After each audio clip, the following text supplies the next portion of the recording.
大家好，我是秋平。我现在来到山西的太行山里面，在路边行驶的时候，发现一座山顶啊，居然有山寨，可以看到有城墙。于是呢，我就航拍了一下，结果发现这座山寨比较大。于是呢，我就停下来准备去看一看。我一直呢对这些山寨以及城墙、长城、地下暗道比较感兴趣，碰到了就不错过了。今天我们就来这个山寨看一看。大家应该可以看到，树木呢是光秃秃的，这是由于我当时是冬天来的，还没长出来，天气呢也是比较寒冷。这里呢是在山西晋城的泽州县，也是属于在太行山里面。山寨就在前方那个山顶上面，看高度的话，估计有将近200米啊。我们得从这里一直走上去，估计的话也是沿着这山边一路绕上去。这个有轮胎印，不过我觉得这种山寨应该车子看不上去吧。我现在是在山寨的后面，得从这里绕上去。看这个痕迹，经常有人走啊，可能有人经常上去参观。另外呢，我感觉在这样的山寨里面，很有可能还有小庙。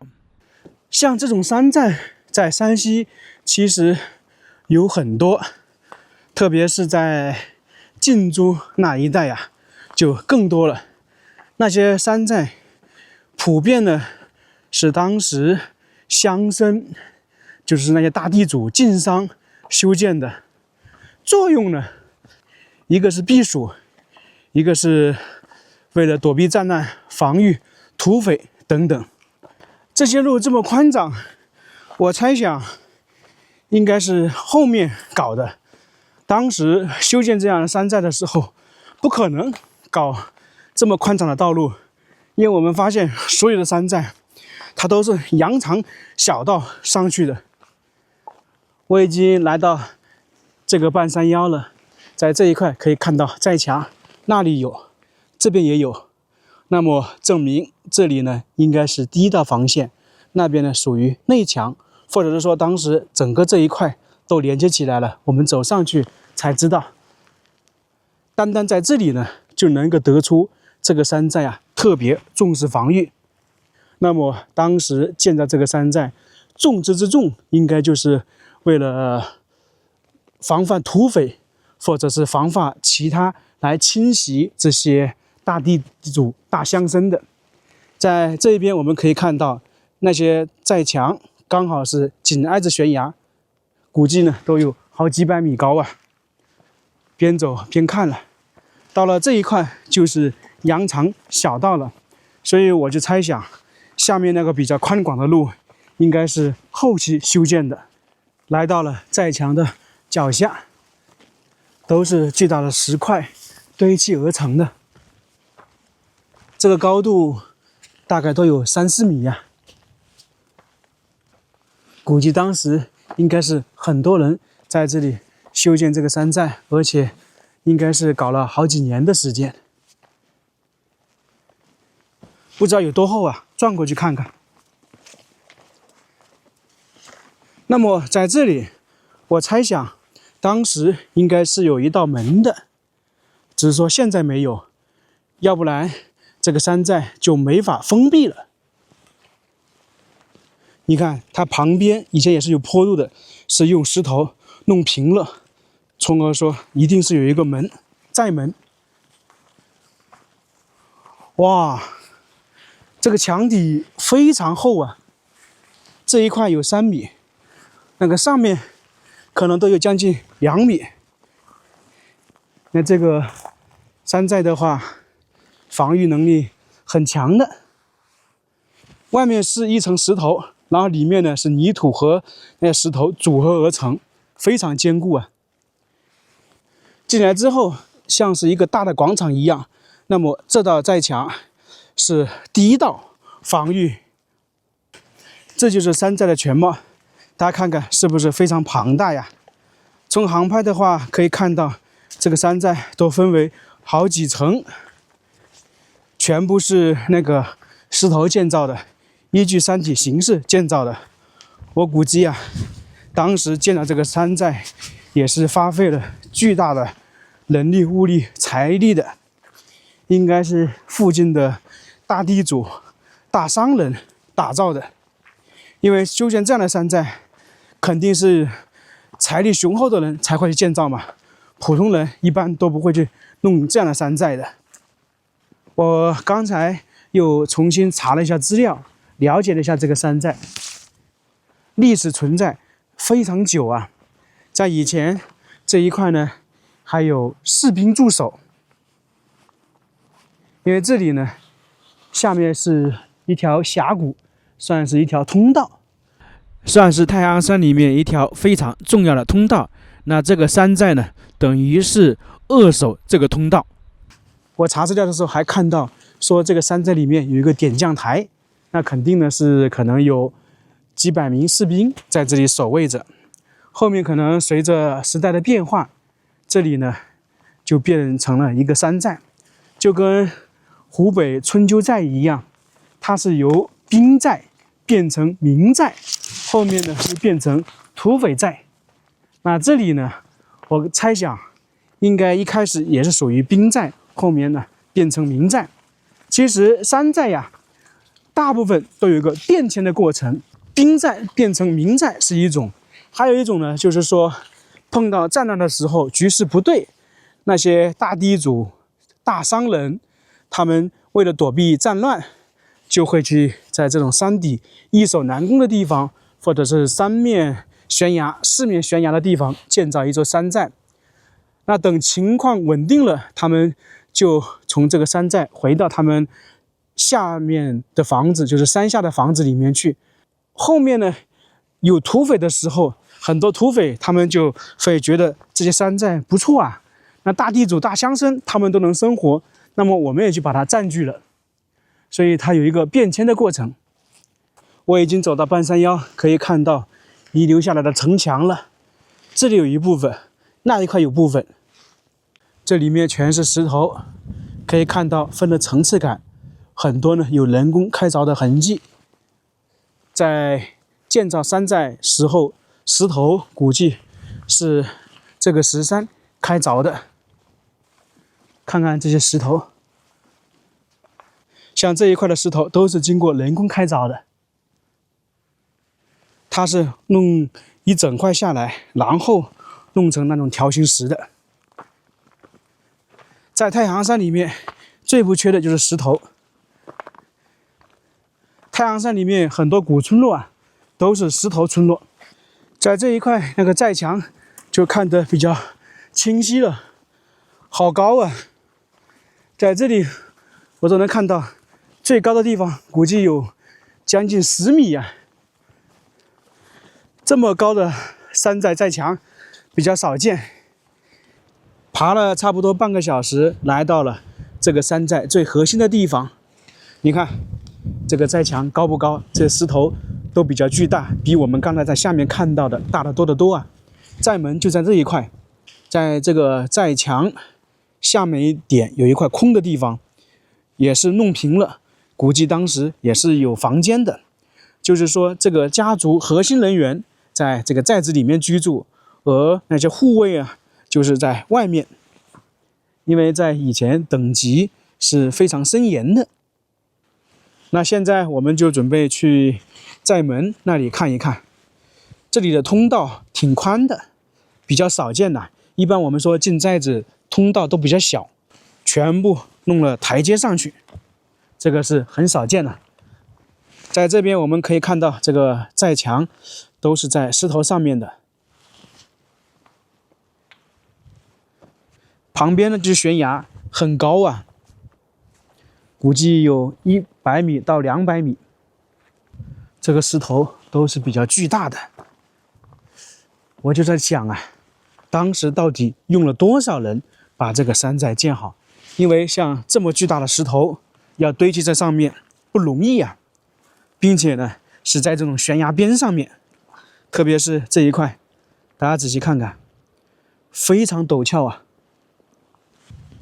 这就是寨门了，上面有2个字仙台，那么就称之为仙台寨。大家如果来这边游玩的话，寻找不到，就可以直接搜索仙台寨，应该就能找到了。看这些石头都是当时工匠手工把它弄出来的一个拱券顶。你想，经过了几百年时间，这些还这么坚固，没有倒塌，当时的工匠技术是非常先进的。在当时这一块还是有门的，如果碰到紧急情况，他们从下面那个村庄跑到这个上面来，刚刚过了寨门，这一块有点倒塌了，这里感觉就跟一个城墙一样。我已经来到这个寨子里面了，可以看到有很多杂树，长得还挺高的，主要是由于长时间没有人管理打理，就变成这个样子。现在冬天来看还好一点，如果是夏天的话，树叶全部长起来就更不好走了。我查了一下，这个寨子建造的时间也挺早的，它是明朝崇祯16年，也就是明朝快灭亡的时候建造的，现在大概是300多年的历史。为什么会建造这个寨子？就跟刚才我们一开始说的一样，是为了躲避战乱。当时明朝崇祯末年，到处有起义，特别是李自成那个声势浩大，基本上是席卷全国了。那么在那个时候，他们附近的这些大地主、大乡绅呢，就觉得情况不对，因为他们也经常走南闯北做生意，全国到处走嘛。看到局势不对呢，就决定在这个山顶上面修建这样一座山寨。在这种情况下，这座山寨就开始修建了。那么大家可能会好奇，这个山寨有没有发挥什么巨大的作用呢？我估算了一下，这个山寨在建造初期可能发挥的作用不大，在当时可能主要是发挥了避暑的作用，而到了清朝中后期，他们发挥的作用反而可能更大一些。就是当时有个太平天国嘛，在山西很多地方就建起了山寨，我估计这个山寨在当时发挥了一些作用。后面到局势不稳定的时候，周边呢有一些土匪，他们看中了这个山寨，因为这里易守难攻，于是呢这些土匪呢就盘踞在这里作为据点。其实很多山寨呢都有这样的变迁过程，在战乱的时候，特别是局势很混乱的时候，这些山寨都会变成土匪生活的地方。这个地方按照资料记载，确实呢是有土匪在这里盘踞。进来之后，这是一个小平面，算是一个小广场嘛。估计当时如果那些地主乡绅他们躲到这个山寨里面，那有时候就可以在这里活动嘛。在这个前面看到一个巨大的洞，我感觉是水窖。确实是这里面还有很多水，因为如果要居住在这个山寨里面，水资源是特别重要的，你没水是生活不了嘛。在这附近呢有条河流，估计他们进入山寨之前就先把水储存在这里。既然是山寨，里面肯定是有房间的，这里就是这里呢是有3间房屋，紧挨着这个寨墙。这些房屋都不是太大呀，我们走过来看一下，这些就是房屋的墙壁了，它紧挨着这个寨墙，可以看到是带点那种椭圆的，就证明以前上面也是有建筑应该是放了木头这一些。那旁边就是寨墙了，在当时肯定是有人在这里值守的。这个宽度都有2米多非常坚固我就不爬上去了。这个外面的情况，可能他那个最开始有人训练，后面这个寨子的保护人员已经加丁了，就可能住在外面。这一块整体来说都比较平坦一些，外面有一道寨墙，离这里直线距离可能有差不多80米左右这边杂树比较多，很多都看不到刚刚我们是看了3间房屋，我通过航拍看到前方还有好多房屋，就是在这个院墙边上有很多房屋在。你像这里面呢，以前都是房屋的。在这里现在还有一个小庙，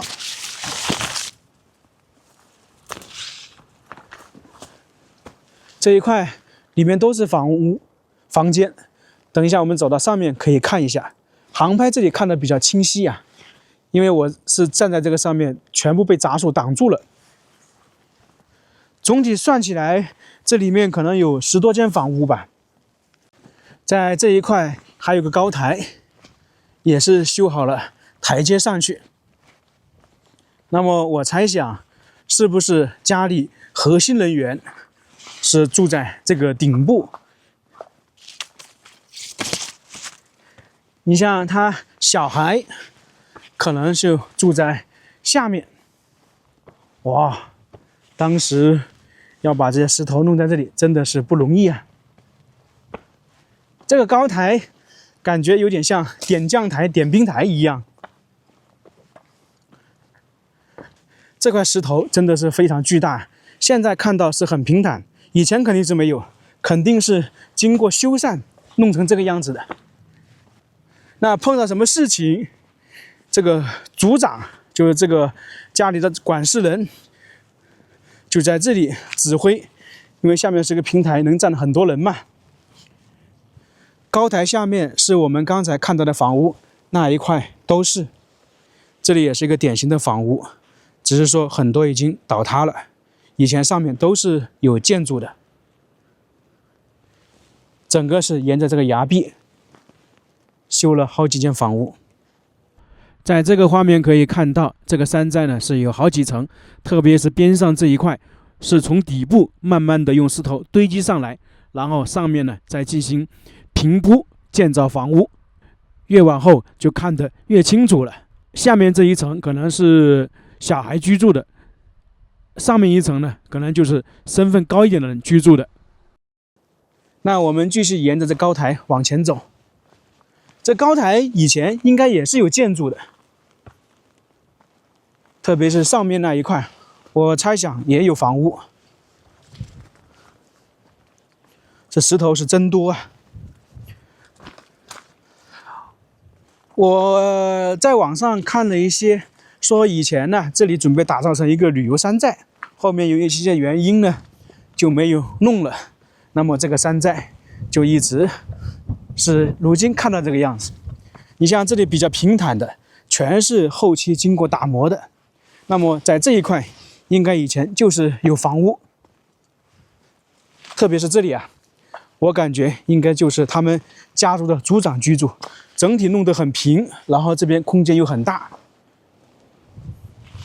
就是可能是地位最高的人住在这里。现在是弄了一个小庙。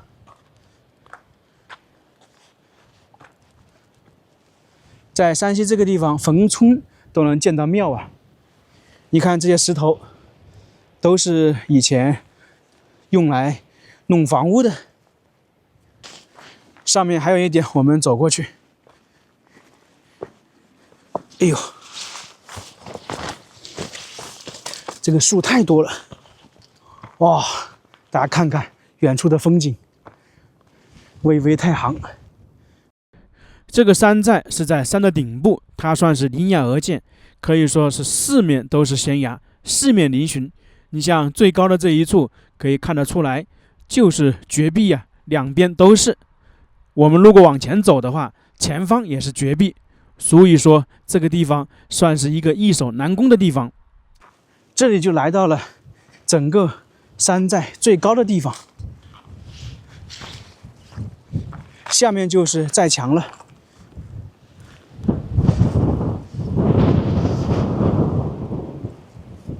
风特别大呀！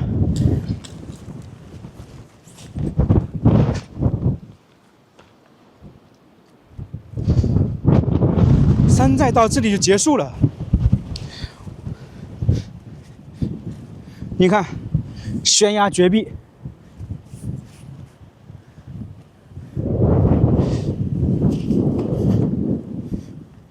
走在这里要小心一点。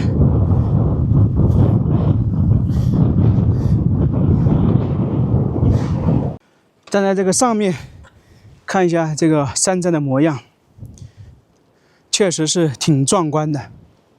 这个山寨呢，也被称之为土匪寨，就是说在清朝末年以及上个世纪早期啊，这一块呢也是被土匪占据了，因为那个时候各个地方军阀混战，局势也不太好，那有一些人就盘踞在这里。那如果是有土匪在这里居住的话，肯定也是住在这些房间里面了。我们经常说的占山为王，这个地方就体现得比较清楚了，也可以称得上是太阳山里面的末日堡垒。只是有一点可惜的就是，这个地方没有确切的资料记载是谁建造的，估摸着就是附近的乡绅地主花钱打造的，他们也确实挺会选择地方。只不过由于历史时间的原因，这一座山寨现在是荒废了。那今天这个山寨我们就看完了，我觉得还是挺有意思的，不管是从规模还是建造方式都是挺好的。那今天我们这个视频就到这里了，非常感谢大家，我们下个视频再见。